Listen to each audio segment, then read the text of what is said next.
우리나라는 지난 50년 동안 급격한 경제 성장을 바탕으로 세계 최고 수준의 선진국에 안착했습니다. 강력한 경제력을 갖추고 도시화가 진행되면서 대중교통 인프라 또한 눈에 띄게 발달했는데요. 대한민국 수도권과 광역시를 포함한 도시철도 정차역은 600여 개에 이르고 버스 정류장은 14만 개가 넘습니다. 게다가 우리나라의 대중교통 요금도 선진국에 비해 저렴한 편입니다. 한국교통연구원에서 내놓은 자료에 따르면 2015년 기준 우리나라 철도 기본요금은 주요 선진국의 30% 미만입니다.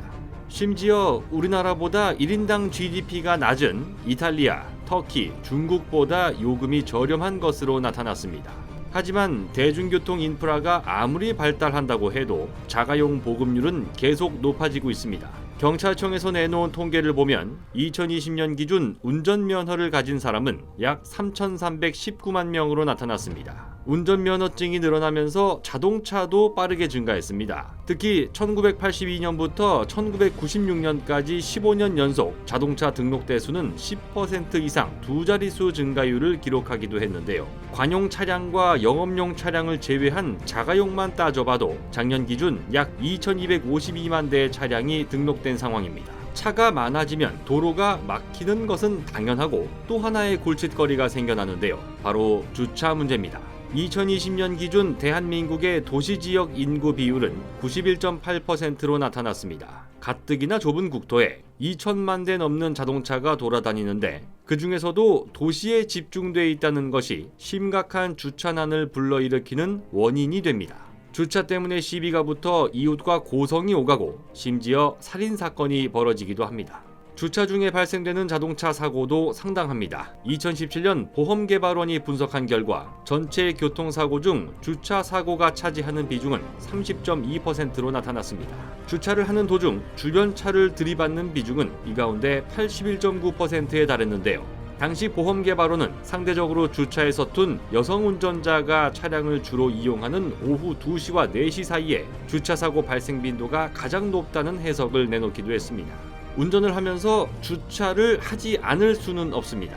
물론 주차의 어려움을 해결하기 위해 후방 카메라, 전후방 센서와 같은 보조 기능이 도입되고 있습니다만 지금 이 순간에도 주차 중 사고는 끊임없이 발생하고 있는 상황인데요. 그런데 버튼만 누르면 자동차가 빈 공간을 찾아서 스스로 주차할 수 있는 기술을 우리나라 기업이 세계 최초로 개발했습니다. 혹시라도 주차 때문에 불편을 겪었던 전 세계 모든 운전자들에게 참으로 반가운 소식이 아닐 수 없는데요. 현대모비스는 지난 14일 보도자료를 내고 원격 자동주차뿐만 아니라 자동차 스스로 좁은 길을 달리거나 전방이 아닌 후방 자율주행까지 가능한 차세대 주차 제어 시스템을 세계 최초로 개발했다는 내용을 전격 발표했습니다. 좁은 골목에서 버튼만 누르면 자동차가 스스로 장애물을 피해가며 주행하고 나선형으로 만든 지하주차장 회전식 출입구도 통과할 수 있습니다. 게다가 막다른 골목에서 앞차에 가로막히면 후방 자율주행 기술로 빠져나오고 자동차 양옆으로 한 뼘 정도의 좁은 공간만 있어도 충돌 없는 자율주행이 가능합니다.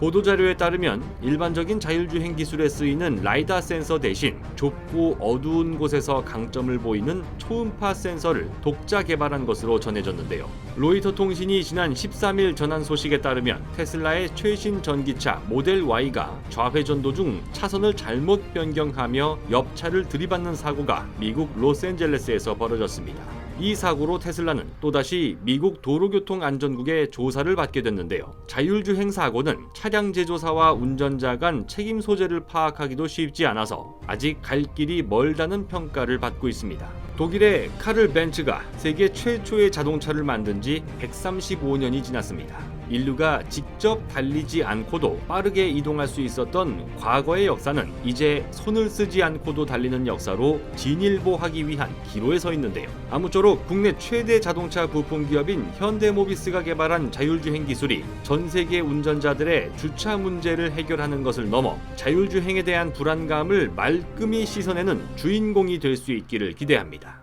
곧 새로운 내용으로 다시 찾아뵙겠습니다. 좋아요 버튼과 구독 버튼을 눌러주시면 더 좋은 내용으로 보답하겠습니다. 감사합니다.